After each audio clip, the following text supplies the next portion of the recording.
আমি জীৱশ্ৰেষ্ঠ মানুহ হিচাপে আমি পৰম ব্ৰহ্ম ভগৱন্তক যদি আৰাধ্য দেৱতা হিচাপে লওঁ, তেতিয়াহ'লে সংসাৰত থকা আমাৰ গোটেই জীৱনটোৱেই আমাৰ ক্ষন্তেকৰ দৰে হৈ পৰিব, সুখৰ দিনৰ দৰে হৈ পৰিব, আনন্দৰ মুহূৰ্তৰ দৰে হৈ পৰিব। আৰু যদি আমি ঈশ্বৰৰ বিমুখ হওঁ, ঈশ্বৰৰ প্ৰতি আমি আসক্তি নজগাওঁ, তেতিয়াহ'লে আমি সংসাৰত থকা দিনকেইটা আমাৰ নেযায় নোপোৱাই হ'ব। গতিকে সখা অৰ্জুনক কোৱাৰ চলেৰে কৃষ্ণই কৈছে যে সৰ্বধৰ্ম এৰি এক শৰণ সাক্ষাৎ, সুদৃঢ় বিশ্বাসে সখী লৈও ক আমাৰ। নকৰিবা ভয় সখী কৰোঁ অংগীকাৰ, সমস্ত পাপতে মই কৰিব উদ্ধাৰ।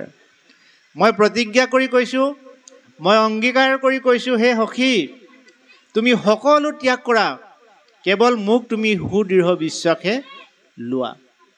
গতিকে বিশ্বাস তিনি প্ৰকাৰৰ: বিশ্বাস, দৃঢ় বিশ্বাস আৰু সুদৃঢ় বিশ্বাস। এই সুদৃঢ় বিশ্বাস আনিবলৈ হ'লে আমি পৰম ব্ৰহ্ম ভগৱন্তৰ ওচৰত আমি কায় বাক্য মন অৰ্পণ কৰিব লাগিব। মোৰ এজন বাপে আহি কথাষাৰ কৈ থৈ গ'ল কাৰণে মই কথাষাৰ পুনৰাবৃত্তি কৰিছোঁ। চিতৰ বিষয়ে তেওঁ অকণমান ক'বলৈ কৈছে। চিত কাক বোলে? চিত কেতিয়া আহে? আমি যিদিনাখন শৰণ গ্ৰহণ কৰোঁ, শৰণ লোৱাৰ সময়ত আমি ভগৱন্তৰ ওচৰত কায় বাক্য মন অৰ্পণ কৰাৰ পিছত আমি কায় কাৰণে আমাৰ গুৰুৰ মুখেৰে আমি শ্ৰৱণ কৰোঁ যে ৰজা হৰিচন্দ্ৰই কায় অৰ্পণ কৰিছিল। হৰিচন্দ্ৰ উপাখ্যান অধ্যায়টিৰ যোগেদি কায় কি বস্তু, কিয় অৰ্পণ কৰা হয়, গোটেই কথাখিনি তাত বৰ্ণনা আছে।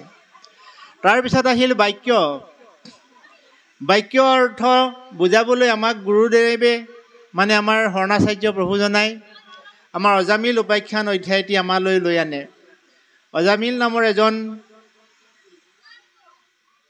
ব্ৰাহ্মণে কেনেকৈ অপকৰ্মত লিপ্ত হৈ পৰম ব্ৰহ্ম ভগৱন্তৰ নাম আবাহন কৰি মুক্তি লাভ কৰিলে, এই কথাখিনি অজামিল উপাখ্যানৰ যোগেদি অৰ্থাৎ বাক্য আমাৰ তাত বুজাই দিয়ে।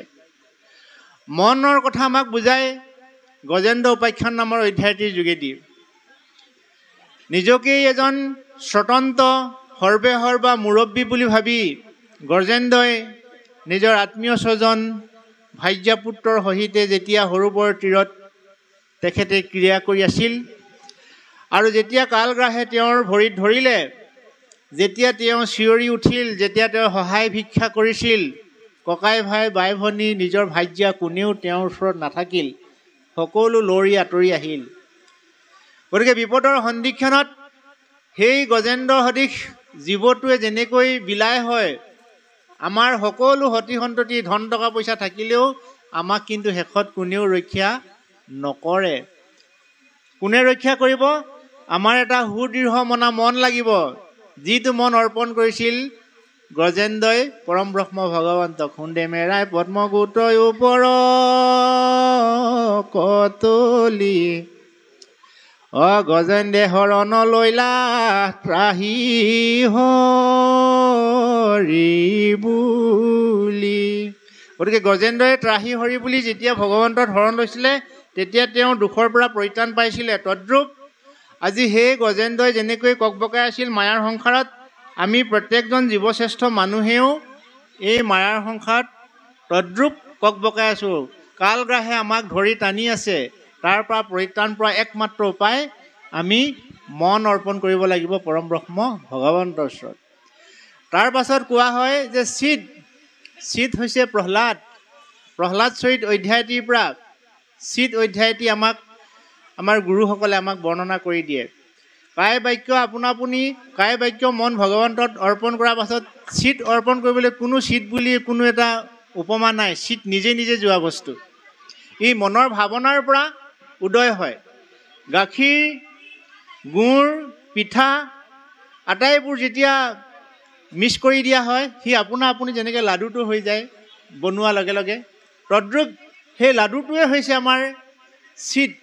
সেই চিত নিজে নিজে গুচি যায় পৰম ব্ৰহ্ম ভগৱন্তৰ ওচৰত, সি নিজেই বিলীন হোৱা বস্তু। আৰু সেই চিতত বিলীন হোৱাৰ লগে লগে পৰম ব্ৰহ্ম ভাৱনাত সেই ব্যক্তিজন কেতিয়াও অন্য ভাৱনাৰে তেওঁ ক্ৰিয়া কৰিব নোৱাৰে। চিত বিলীন হৈছিল কাৰ? 60,000 ঋষিয়ে ঈশ্বৰৰ কথা শুনিছিল ৰজা পৰীক্ষিতৰ সহিতে, কিন্তু কোনো ঋষি মহামুনি শুকদেৱে কোৱা কথাখিনি কৰ্ণগোচৰ হোৱা নাছিল। কিয় হোৱা নাছিল? দম্ভ অহংকাৰে পৰিপূৰ্ণ একোজন গুণী জ্ঞানী ব্যক্তিৰ চিত অস্থিৰ আছিল, যাৰ কাৰণে তেওঁলোকে মহামুনি শুকদেৱে কোৱা কথাখিনি শুনিছে পাহৰি গৈছে। কিন্তু ভৌ নীলগত বহি থকা উগ্ৰশ্ৰৱা নামৰ এজন, যাক সমাজে গুৰুত্ব নিদিয়ে, সেইজন হুত মুনি পাছলৈ হ'ল, সেই সময়ত তেওঁ হুতেই আছিলে। হুত নামৰ এজন ব্যক্তি, সেই হুত নামৰ ব্যক্তিজনৰ কায় বাক্য মন চিত স্থিৰ হোৱাৰ কাৰণে পৰম ব্ৰহ্ম ভগৱন্তৰ কথাখিনি হৃদিগত হ'ল। সেইকাৰণে ঈশ্বৰৰ কথা শুনোতে, ঈশ্বৰৰ কথা যে সাৱধানে শুনিব লাগে, গুৰুজনাই বাৰে বাৰে কয়, শুনা হবা সদজন হুয়া এক মন, হৰি গুণ নাম কৰা শ্ৰৱণ কীৰ্তন। সেইকাৰণেই গুৰুজনাই বাৰে বাৰে কৈছে, মানৱ জাতি তোমালোকৰ চিত যাতে অস্থিৰ নহয়, আঁতৰি যাতে নাযায়, সেইকাৰণে একমন হৈ ঈশ্বৰৰ কথা শুনা। কিয় ঈশ্বৰৰ কথা শুনিব লাগে? কৃষ্ণ নাম বিনে নাহি আনন্দৰ স্থান, পৰম মধুৰ ৰস জানি কৰা পান। অসাধু সংগে কৃষ্ণ কথা যিজনে শুনয়, কৃতাৰ্থ হয় আতি নাহিকে সংশয়। তুমি সংশয় কৰিব লগা, প্ৰশ্ন কৰিব লগা একো কথাই নাই, তুমি কৃতাৰ্থ হবাই চিৰন্তন সত্য। তুমি কিন্তু এটা চৰ্ত মানিব লাগিব, সাধুৰ সংগত আহি তুমি একান্ত মনে ঈশ্বৰৰ কথা শুনিব লাগিব। আৰু সেইটোৱে হৈছে মোৰ চৰ্ত, আৰু এই চৰ্তৰ অনুপাতে মই তোমাক ঈশ্বৰৰ কথা ক'ম, তুমি শুনিবা। এই কথাখিনি আমি সংক্ষেপত আলোচনা কৰিম। শ্ৰী শ্ৰী মাধৱদেৱে লিখা এটি আমি প্ৰাৰ্থনা সকলোৱে গাওঁ আহক। কৃষ্ণ কৃষ্ণ এক দেৱ দুখ হাৰি, কাল মায়াদিৰ অধিকাৰী, কৃষ্ণ বিনে শ্ৰেষ্ঠ দেৱ নাহি নাহি আৰ, সৃষ্টি স্থিতি অন্ত কাৰী দেৱ, তান্ত বিনে আৰ নাহি কেয়, জানিবা বিষ্ণু হে সমস্ত জগতে হাৰ, জানিবা বিষ্ণু হে সমস্ত জগতে হাৰ। হৰি ৰাম কৃষ্ণ। আমি যে এই পবিত্ৰ গীতা শাস্ত্ৰভাগ শ্ৰৱণ কীৰ্তন কৰিছোঁ, পবিত্ৰ মহাভাগৱত শাস্ত্ৰ শ্ৰৱণ কীৰ্তন কৰিছোঁ, এই পবিত্ৰ ধৰ্মশাস্ত্ৰসমূহ একেষাৰ বাণীতেই হাতী মাৰি ভুৰুকাত গুৰু শ্ৰীমন্ত শংকৰদেৱে গুণমালাকাৰে প্ৰকাশ কৰিছিলে। কিন্তু মাধৱদেৱে ঘোষা আকাৰেৰে তাকে সন্নিৱিষ্ট কৰি পেলালে। কৃষ্ণ একদেৱ দুখহাৰী কাল মায়াদীৰ অধিকাৰী, কৃষ্ণ বিনে শ্ৰেষ্ঠ দেৱ নাহি নাহি আৰ। কিয় তেওঁ শ্ৰেষ্ঠ দেৱ? সৃষ্টি স্থিতি অন্তকাৰী। সৃষ্টি স্থিতি অন্তকাৰী দেৱ তান্ত বিনে আৰু নাহি কিয় জানিব, বিষ্ণুহে সমস্ত জগতে সাৰ। গোটেই বিশ্ব জগতখনৰ সাৰ বস্তু হৈছে বিষ্ণু। গতিকে তেওঁকে তুমি পূজা কৰা, আৰাধনা কৰা, সেৱা কৰা, শ্ৰদ্ধা কৰা, ভক্তি কৰা, তুমি সংসাৰলৈ অহা জীৱন সাৰ্থক হ'ব। আমি ইমানবোৰ নালাগে 14 শাস্ত্ৰ 18 পুৰাণ পঢ়াৰ আমাৰ কোনো প্ৰয়োজন নাই। গোটেই ধৰ্মগ্ৰন্থবিলাকৰ মূল সাৰাংশ সেইভাগেই। আৰু এই সাৰকে আমাৰ বুজাবৰ কাৰণে আজি এই 12 অধ্যায়ত অৰ্জুনে ভগৱান শ্ৰীকৃষ্ণক কৈছে যে তুমি মোক অকণমান আগত জ্ঞানৰ কথা কৈ গ'লা, এতিয়া আকৌ তুমি মোক ভক্তিৰ কথা কৈছা। এতিয়া মোৰ মনটো অস্থিৰ হৈছে, হে সখা, মই ভক্তিত গুৰুত্ব দিম নে মই জ্ঞানত গুৰুত্ব দিম? তুমি মোক এই কথাখিনি বুজাই কোৱা। এই বুলি কওঁতে, প্ৰশ্ন কৰোঁতে, সেই প্ৰশ্ন সমিধান দিবলৈ সখাৰূপী জগতৰ ঈশ্বৰে অৰ্জুনৰ আগত বিভিন্ন পন্থা অৱলম্বন কৰিব লগা হৈছে। প্ৰসংগক্ৰমে তেওঁ কৈ পেলালে মনৰ কথা, যে এই বিশ্বব্ৰহ্মাণ্ডত মই যদি ঈশ্বৰ বুলি তোমাক কৈছোঁ হয়, তোমাৰ মনে যদি নেমানে, মই তোমাক যিমান ক'লেও মিছা। প্ৰথমতে তোমাৰ মনে ভাবিব লাগিব, মনে দৃঢ়মনা হ'ব লাগিব, মনে একাগ্ৰতাৰে ল'ব লাগিব যে কথাটো সত্য কথা, পৰম দুসাধ্য মন ইন্দ্ৰিয় নিয়ম। কিন্তু এই মনটোক আপুনি যিহেতু পৰিচালিত কৰিবলৈ মনে দেহাটোক পৰিচালনা কৰে আৰু দেহাটোৱেও মনটোক পৰিচালনা কৰে। চাব দেই, যিজনে ইন্দ্ৰিয় দমিনী অমিল মন, আত্মাই পৰম বন্ধু বান্ধৱ সজন। অজিত ইন্দ্ৰিয় যাৰ মন স্বতন্ত্ৰৰ, আত্মাই পৰম শত্ৰু নালাগে অপৰ। কথাটো বুজিছেনে? গতিকে মন বৰ সাংঘাতিক বস্তু। এই কথাষাৰকে মহাপুৰুষ মাধৱদেৱে খুব সুন্দৰকৈ এটা আওপাক দি পেলাই বনাই দিলে যে আপুনি আপোনাৰ বন্ধু, আপুনি আপোনাৰ শত্ৰু, ঐ আপুনি আপোনাক ৰাখে মাৰে, হৰিক নভজি নৰহে আপুনি হয় নষ্ট। হৰিক ভজি আপোনাক তাৰে। হৰি যদি নভজে জীৱসকল নিজে নিজৰ নষ্ট হয়, আৰু হৰিক যদি ভজনা কৰে নিজেই নিজক তৰিব পাৰে। গতিকে হৰিক ভজনা কৰিব নে নকৰে বিচাৰ কৰিব কিন্তু মনে। গতিকে মন নিয়ন্ত্ৰণ কৰিবলৈ হ'লে আমাৰ বহু কিছু বিধি বিধান আছে। আমি যেনেকৈ মেট্ৰিক পৰীক্ষা দিয়াৰ আগত প্ৰাথমিক পৰ্যায়ে পঢ়িব লগা আছে, বহু নিয়ম নীতি মানিব লগা আছে। মন সংযম কৰিবলৈ হ'লেও আমি খাদ্যাভ্যাসৰ কথা আছে, আচাৰ ব্যৱহাৰৰ কথা আছে, ৰীতি নীতিৰ কথা আছে। এই বস্তুবোৰ একেদিনাই সম্ভৱ নহয়। এটুপ এটুপ কৰি ডাৱৰৰ পানী পৰি ভৰি গ'ল বহল সাগৰ।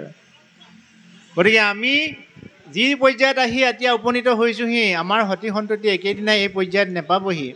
গতিকে সি যৌৱনপ্ৰাপ্ত হোৱালৈকে, সি শৈশৱৰ জ্ঞান উদয় হোৱা দিনাখনৰ পৰা আমাক দেখি শিকে, ঠেকি শিকে, লেখি শিকে, সেই বিদ্যা শিক্ষাবিলাক আমাৰ পৰা ল'ব পাৰিব লাগিব। আমাৰ পৰা ল'বলৈ হ'লে আমি সিহঁতক দিছোঁ নে নাই দিয়া? দিয়াৰ ক্ষেত্ৰত আমি বিচলিত হৈছোঁ নেকি? হয়, শতকৰা আমি 90 আমি বিচলিত হৈছোঁ।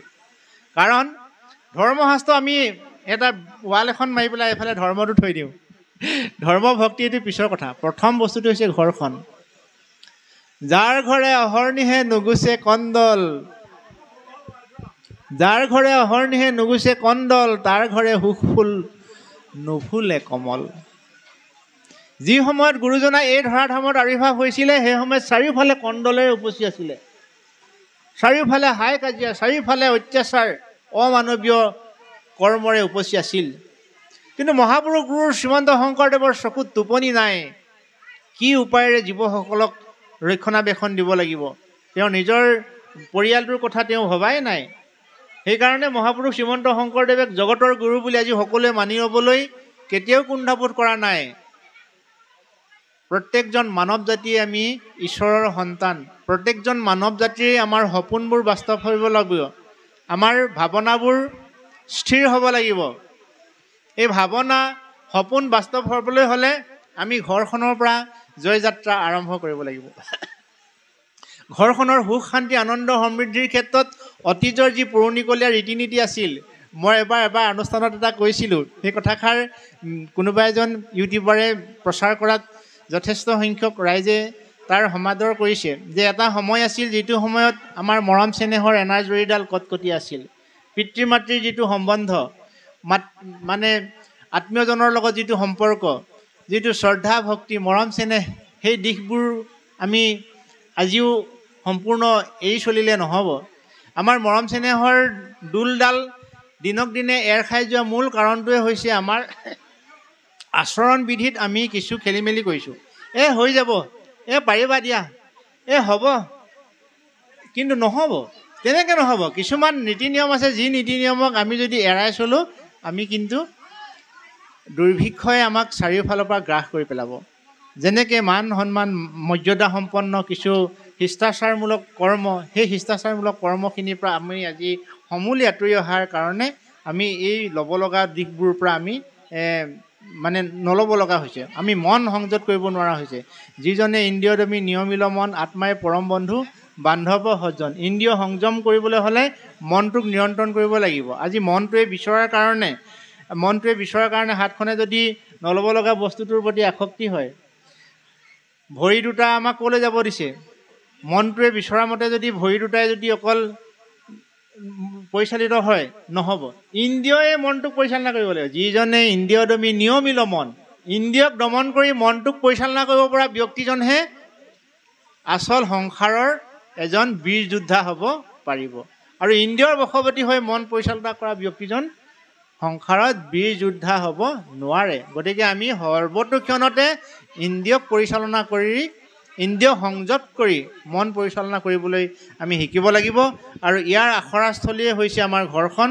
যদি ঘৰখনত আমি এই ধাৰাটো প্ৰয়োগ নকৰোঁ, তেতিয়াহ'লে আমি সমাজত গৈ পেলাই এইটো প্ৰয়োগ কৰিম বুলি যদি আমি ভাবোঁ, তেতিয়াহ'লে আমাৰ লাভ নহ'ব। অনুশীলনস্থলী ঘৰখন, তীৰ্থস্থলী ঘৰখন, মৰম চেনেহৰ স্থলী ঘৰখন, যিখন ঘৰত মানে এটা বীজ ৰোপণৰ ক্ষেত্ৰস্থলী, সেইকাৰণে ঘৰখন লাগিলে আমাৰ বাঁহৰে হওক, কোনো কথা নাই, কিন্তু তাত থকা জীৱকেইটাৰ যাতে মৰম চেনেহ সহানুভূতি ভাল পোৱাৰ এই এনাজৰীডাল যাতে একদম কটকটীয়া হৈ থাকে দেই। সেই কথাষাৰ বুজাবলৈহে আমাক ধৰ্মশাস্ত্ৰই বাৰে বাৰে কৈছে। গতিকে কোনো কাৰণত যাতে আমাৰ সেই এনাজৰীডাল দুৰ্বল নহয়, আৰু সেই এনাজৰীডাল শকত হৈ থাকিবলৈ হ'লে, আপোনাৰ সুন্দৰ হৈ থাকিবলৈ হ'লে তাত আপোনাৰ ৰস পানী যোগান দিব লাগিব। সেই ৰস পানীবিলাকেই হৈছে এই ঈশ্বৰৰ বাৰ্তালাপ, ভকতৰ সং, সাধ্যানুসাৰে আপুনি কাৰোবাক সেৱা আগবঢ়ালে, ঈশ্বৰৰ কথা শুনিলে, বা ঈশ্বৰৰ লগত আপুনি ভাৱৰ বিনিময় কৰিলে, কায়ে বাক্য মনে ভজে মুহূৰ্ত চৰণ, আনক নভজি হৈ অনন্য শৰণ। আমি যদি ঈশ্বৰকো ভজিছোঁ, অন্য দেৱতাৰ প্ৰতিও যদি আমি প্ৰীতি ভাৱ ৰাখি আনে নেদেখাকৈ ভজিছোঁ, তেতিয়াহ'লে কিন্তু সেইটো আমাৰ ভুল এটা সিদ্ধান্ত। কাৰণ পৰম ব্ৰহ্ম ভগৱন্তই অৰ্জুনক বাৰে বাৰে কৈছে, সৈতে সৈতে সৈতে সৈতে সৈতে বোলো বাক সুদীৰ্ঘ বিশ্বাসে সখী লৈ কোৱা মাত। তোমাক মই শপত খাই কৈছোঁ, সত্য সত্য সত্য সত্য সত্য, 5 বাৰ সত্য বুলি মই শপত খাইছোঁ। সখা অৰ্জুন, তুমি মোক সুদৃঢ় বিশ্বাসে লোৱা দেই। কিয়? নকৰিবা ভয় সখী কৰোঁ অংগীকাৰ। অংগীকাৰ মানে প্ৰতিজ্ঞা। সমস্ত পাপতে মই কৰিব উদ্ধাৰ। তুমি এইবিলাক যে মৃত্যু কাৰোবাক তুমি দণ্ড দিবা, সেইবিলাকৰ কথা তুমি চিন্তা নকৰিবা। মই ৰৈছোঁ, মই ৰক্ষা কৰি দিবা। গতিকে তুমি সৰ্বতোক্ষণতে তুমি মোক অৰ্পণ কৰি পেলাই তুমি কৰ্ম কৰা, তুমি দেখিবা যে তুমি জীৱন ধন্য হ'ব পাৰিবা। কিন্তু আমি সেই ঈশ্বৰক সেই সুদৃঢ় বিশ্বাসে আমি ল'ব পৰা নাই। হ'ব জানো? পাৰিম জানো? হয় জানো? এই জানো শব্দটোৱে আমাক ক্ৰিয়া কৰিছে, যাৰ কাৰণে আমি তাবিজ মাদুলি পিন্ধোঁ, যাৰ কাৰণে আমি মঙল ছাতি চৰাওঁ, যাৰ কাৰণে আমি আনে কৰিছে বুলি আমি অইন কৰ্মৰ প্ৰতি আসক্তি জগাওঁ। কিন্তু এই গীতা শাস্ত্ৰত স্বয়ং ভগৱন্তই সখা অৰ্জুনক কৈছে, তুমি যদি মূৰ দোৱাব আছে মোকেই মূৰ দোৱাবা, তুমি যদি বিশ্বাস কৰিব লগা আছে মোকেই বিশ্বাস কৰিবা, তুমি যদি ঈশ্বৰ বুলি ভাবিব লগা আছে মোকেই ঈশ্বৰ বুলি তুমি ভাবিবা, তেতিয়াহে তোমাৰ জীৱন উত্তৰণ হ'ব। কিন্তু এটা কথা, নিনিন্দিবা নিহিংসিবা। অনে আনক পূজা কৰিছে কৰক, তুমি কিন্তু নিন্দা নকৰিবা, তুমি হিংসাও নকৰিবা, তোমাৰ কিন্তু মোক পূজা। সেইকাৰণে ভকতসকলক ভগৱন্তই ভাল পায়। পৃথিৱীত অজস্ৰ মানুহ আছে, প্ৰত্যেকজন মানুহকে ভগৱন্তই ভাল নাপায়। কাক ভাল পায়? ভগৱন্তই ভকতক ভাল পায়। ভকত আৰু ভগৱন্তৰ সম্বন্ধটো কেনেকুৱা? মাতৃ আৰু পুত্ৰ সম। এনেকুৱা এগৰাকী মাতৃ আমাৰ মাজত নাই, যি মাতৃয়ে সন্তানক বেয়া পায়, নহয়নে আই? সি লাগিলে কোলাই হওক, বগাই হওক, চুটিয়ে হওক, চাপৰে হওক, কিন্তু মাতৃয়ে সন্তানক সদায় ভাল পায়। তদ্ৰূপ সেই সন্তানৰূপী আমি জীৱসকল, ভকতসকল, আৰু আমাৰ সেই মাতৃৰূপী পৰম ব্ৰহ্ম ভগৱন্ত। গতিকে মাতৃ পুত্ৰৰ সম্বন্ধ ভকত আৰু ভগৱন্তৰ সম্বন্ধ একেই। সেইকাৰণে ভকতৰ হাৱত, ৰাইজৰ হাৱত গৰুৰ পখা ছিগে বুলি কথা এষাৰ আছে। ৰাইজে বেয়া পোৱা কাম, ভকতে বেয়া পোৱা কাম আমি যে কেতিয়াও নকৰোঁ। কিয় নকৰোঁ? ভকতজনে যদি অসন্তুষ্ট হয়, ভকতজন যদি মনোকষ্টত পায়, স্বয়ং ভগৱন্তই মনোকষ্ট পোৱাৰ দৰে আমি জ্ঞান কৰোঁ। সেইকাৰণে আমি ভকতে মনোকষ্ট পোৱা কাম কেতিয়াও কৰিব নালাগে, আৰু ভকতে দিয়া দায়িত্বও আমি সেইকাৰণে পালন কৰিব লাগে। কিন্তু আমি কাম চোৰ হয় নাই, আমি ভকতে দিয়া দায়িত্ব পালন কৰা সামৰ্থ্য থাকিও আমি কিবা এটা অজুহাত দেখুৱাই পেলাই সেই কামটোৰ পৰা আমি আঁতৰি থাকোঁ। কাৰণ কিয় আঁতৰোঁ?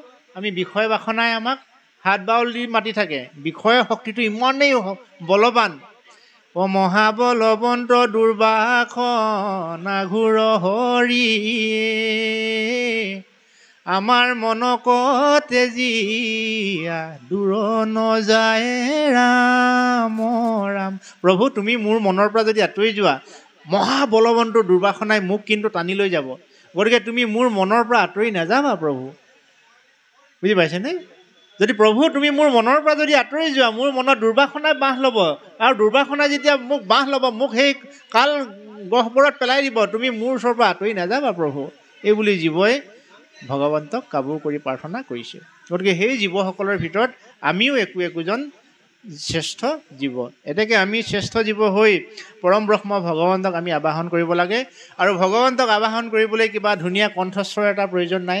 চিঞৰি চিঞৰি ঈশ্বৰক প্ৰাৰ্থনা কৰিলেহে হয়, এনেকুৱা কোনো কথা নাই। গীতা শাস্ত্ৰতে খুব সুন্দৰকৈ লিখা আছে যে মোৰ নাম গুণ কথা গৈ পে কোনে কহে,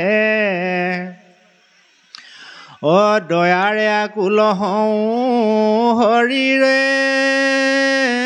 নহে, আঠে বেঠে যাওঁ মই চাপোহ নিহিত, দেখিয়া তাহাক মই হওঁ আনন্দিত, পৰম আনন্দে পাঠ শুনি থাকো তাৰে, মই নাযাওঁ পঢ়ে গীতা, মই নাযাওঁ বোলে গীতা পঢ়ে আৰু বাৰে, ঈশ্বৰত পৰে যেন দেৱ নাহি আৰ, যত শাস্ত্ৰ আছে তুল্য নাহিকে গীতাৰ। গীতা শাস্ত্ৰ ইমান মহাত্মা, যিমানবোৰ সংসাৰৰ ধৰ্মশাস্ত্ৰ আছে আটাইবোৰতকৈ বোলে গীতাৰ উচ্চ স্থান আছে। গতিকে গীতাৰ বাণী কোনোবাই যদি পাঠ কৰে, সন্ধিয়া পৰতেই হওক, দুপৰ পৰতেই হওক, প্ৰভাততেই হওক, সেই পাঠ কৰা ব্যক্তিজনৰ ওচৰলৈ পৰম ব্ৰহ্ম ভগৱন্তই প্ৰসন্ন হৈ তেওঁৰ ওচৰত গীতাৰ শ্ৰৱণ কৰিবলৈ আহে বোলে। গতিকে গীতা পাঠ কৰিলে আমাৰ মনোবাঞ্ছা পূৰণ হয়, দুৰ্ভিক্ষ আঁতৰি যায়, সুখ শান্তিৰ আগমন হয়। এনেধৰণৰ যিটো প্ৰবাদ আছে, এই প্ৰবাদটো কেৱল গীতা শাস্ত্ৰ বুলিয়ে নহয়, ঈশ্বৰে বৰ্ণনা দিয়া আটাইবোৰ ধৰ্মপুথিতেই সেই একেখিনি কথাকে উল্লেখ আছে। সি লাগিলে ঘোষাই হওক, কীৰ্তনেই হওক, ভাগৱতেই হওক, যিয়েই নহওক, লাগিলে ঈশ্বৰৰ গুণানুকীৰ্তনেৰে সমৃদ্ধ যিকোনো কথা ক'লেই ভগৱন্তৰ প্ৰসন্ন হয়। সেইকাৰণে আমি আমাৰ ঘৰখন প্ৰথমতে প্ৰসন্ন কৰিবলৈ হ'লে এডোখৰ উপাসনাস্থলীত আমাৰ অত্যন্ত থকাটো কাম্য। ঘৰখনৰ উপাসনাস্থলী থাকিলে কি হয়, ঘৰখনৰ মাৰি মৰক, জৰা ব্যাধি, দুখ ক্লেশ আটাইবোৰ নিলগত থাকে। যেনেকৈ বাউণ্ডাৰী ৱালখন থাকিলে সচৰাচৰ ছাগলী, গৰু, কুকুৰ আদি পটককৈ সোমাই আহিব নোৱাৰে। তদ্ৰূপ ঘৰখনত উপাসনা চলি যদি থকা যায় তেতিয়াহ'লে সেইখন ঠাইত অসৎ ভাৱনা, অসৎ প্ৰবৃত্তি, অসৎ কৰ্মই আহিবলৈ সুবিধা নেপায়। সেইকাৰণে সেই মাতৃ আপুনি যদি কয় আপোনাৰ বাপজনক, আপোনাৰ মানুহজনক যে আমাৰ ঘৰতো এডোখৰ উপাসনাস্থলী আপুনি প্ৰস্তুত কৰিবচোন, 1 সপ্তাহ ভিতৰত 15 দিনৰ ভিতৰত আপোনাৰ মানুহজনে আপোনাৰ ঘৰখনত সেই উপাসনাস্থলী প্ৰস্তুত কৰি উলিয়াব। আপুনি প্ৰমাণ চাব পাৰে। মানে এনেকুৱা এজন পুৰুষ নাই যি পুৰুষে নিজৰ মানুহগৰাকীৰ কথাত গুৰুত্ব নিদিয়ে। আপুনি চাবচোন, আজি আপুনি সংকল্প লওক, আপোনাৰ মানুহজনক ভাল কৰাৰ দক্ষতা কিন্তু আপোনাৰ হাতত। গোটেই চাবি, গড্ৰেজৰ চাবি কোচা থাকিলে গড্ৰেজটো আপুনি খুলি পেলাই তাত থকা কাপোৰযোৰ উলিয়াব পাৰিব, তাত থকা অলংকাৰ উলিয়াব পাৰিব, বাহিৰত ওলাই থকা বস্তুখিনি সুমুৱাব পাৰিব। কিন্তু গড্ৰেজৰ চাবি কোচা যদি আপোনাৰ হাতত নাই, আপুনি কিন্তু নোৱাৰে। গতিকে গড্ৰেজৰ চাবি কোচাই হৈছে আইসকল। আপোনাৰ ঘৰখন ভাল কৰিব আপুনি, বেয়াও কৰিব আপুনি। দস্যু দানৱৰূপী ৰাৱণক বাৰে বাৰে বুজাইছিলে মধুন্দৰী আয়ে। মধুন্দৰী এগৰাকী ভক্তিমতী, যে হে স্বামী, তুমি সীতা আইক এৰি দিয়া, সীতা আই জগত জননী, সীতা আইক তুমি অপবিত্ৰ কৰিব নোৱাৰা। কিন্তু তেওঁ নিজৰ ভাৰ্যাৰ কথা নুশুনাৰ কাৰণে তেওঁৰ পতন হ'ল।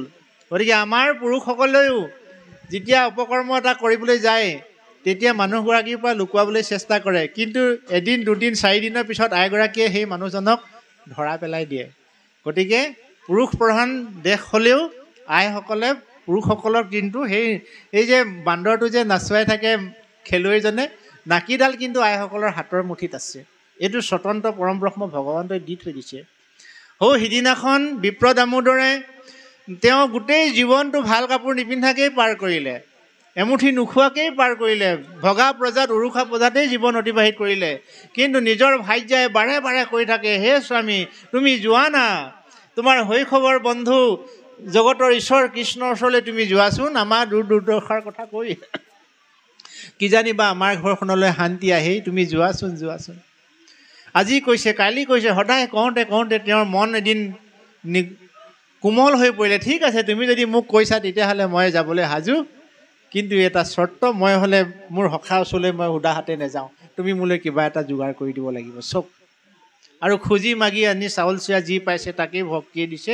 আৰু সেই এমুঠি জলপান লৈ পেলাই জগতৰ ঈশ্বৰৰ ঘৰলৈ গৈ পৰম ব্ৰহ্ম ভগৱন্তই সেই সুবৰ্ণ শয্যাত শয়ন কৰিবলৈ পালে, জগত মাতি আই লক্ষীৰ পৰশ পালে, জগতৰ ঈশ্বৰৰ পৰশ পালে। আৰু ঘৰলৈ ঘূৰি আহি তেওঁ মানে নিজৰ ঘৰখনেই চিনি নাপালে। জয় জয় মই জাতিষ্কাৰ, নিজৰ ভাৰ্যাই মানে দাস দাসীৰ সৈতে সেই স্বামীক আদৰি আনিলেগৈ। আজি হাৰিয়ে বিপ্ৰ দামোদৰে ঈশ্বৰ দৰ্শন কাৰ কাৰণে পালে? এগৰাকী ভাল চৰিত্ৰৱান, ভাল আদৰ্শৱান ভাৰ্যাৰ কাৰণেহে পালে। আৰু সিদিনাখন আই দ্ৰৌপদীক অৰণ্যতনো বাৰু এমুঠি অন্ন দিব পৰা শক্তি থাকেনে? দুৰ্বাসা এজন মহাজ্ঞানী, অথচ তেওঁ এটা অপকৰ্ম কৰিবলৈ গৈছিল। বোলে হে মাতৃ, আমি বৰ ভোকত আছোঁ, এমুঠি অন্ন যোগাৰ কৰা। অৰণ্যৰ মাজত এগৰাকী মাতৃয়ে অন্ন দিব পাৰে জানো? এইটো ঘোৰ অন্যায়। গতিকে কিবা কাৰণত যদি ভকতক কোনোবাই অন্যায় কৰিবলৈ আহে তাত ভগৱন্তই হাত পাতি ধৰে। উদাহৰণ, দুৰ্বাসাই অন্যায় কৰিবলৈ গৈছিল কিন্তু ভগৱন্তই নিদিলে। কেনেকৈ? বিভিন্ন চালনাৰে পৰম ব্ৰহ্ম ভগৱন্তই সেই দুৰ্বাসাক আঁতৰাই পেলালে। কৃষ্ণৰ সন্তোষে তলৈ কিয় সন্তোষ, হেহি কনাহা খাই, দুৰ্বাসাৰ ক্ষুধা সমস্তে গুচিল, তিলিমানো ক্ষুধা নাই। গতিকে আমি যদি জীৱনত সৎকৰ্ম কৰিবলৈ যাওঁতে আমাক যদি কোনোবাই বাধা দিয়ে, আমাৰ একো ক্ষতি নহয়, যিজনে বাধা দিয়ে তেওঁৰ ক্ষতি হ'ব। উদাহৰণ, অম্বৰীষৰ ওচৰত আপুনি দেখিব পাৰে। বলিৰ ওপৰত যেতিয়া পৰম ব্ৰহ্ম বলিৰ ৰাজসভালৈ বামনৰূপী ভগৱন্ত আহিছিল, বলিয়ে ভক্তিৰে চৰণ ধুৱাবলৈ লওঁতে তেওঁলোকৰ গুৰু শুক্ৰাচাৰ্যই বাৰে বাৰে বাধা দিয়ে। শেষত বাধা নেমানি বলিয়ে যেতিয়া চৰণৰ পানী পখালিবলৈ লৈছিল, তেতিয়া সেই পাত্ৰটোতে গুৰুৱে মায়াৰ ৰূপত সোমাই দিলে। আৰু যেতিয়া সোমাই ফুটাটো বন্ধ কৰি দিলে পানীৰ পাত্ৰটো, তেতিয়া পৰম ব্ৰহ্ম ভগৱন্তই কাষতে থকা বনডালে যেতিয়া খোজ মাৰি দিলে, চকুটোকে ফুটি থাকিলে। এনেকুৱা উদাহৰণবোৰ কিয় দিছে আমাক?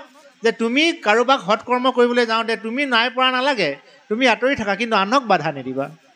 যদি তুমি বাধা দিবলৈ যোৱা ক্ষতি তোমাৰ নিজৰ। গতিকে সাধ্যানুসাৰে আমি ঈশ্বৰক ভক্তি কৰিবলৈ সদায় যত্নপৰ কৰিব লাগে। আৰু ঈশ্বৰক ভক্তি কৰিবলৈ হ'লে আমাৰ এটা নিৰ্মল মনৰ অবিহনে কিন্তু কোনেও ঈশ্বৰক ভক্তি কৰিব নোৱাৰে। আৰু মন নিয়ন্ত্ৰণ কৰিব পাৰিবলৈ হ'লে পৰম ব্ৰহ্ম ভগৱন্তক আৰাধনা একান্তই প্ৰয়োজন। ৰামাকে জানি ধনঞ্জয় নকৰিবা ভয়, কোন ধৰ্মা ধৰ্ম বহু লোক নজানয়, ধৰ্ম ধৰ্মক জানে লয়া মোৰ ৰীতি, অহংগে নজানে তভু প্ৰবৃত্তি নিবৃত্তি। কৃষ্ণ।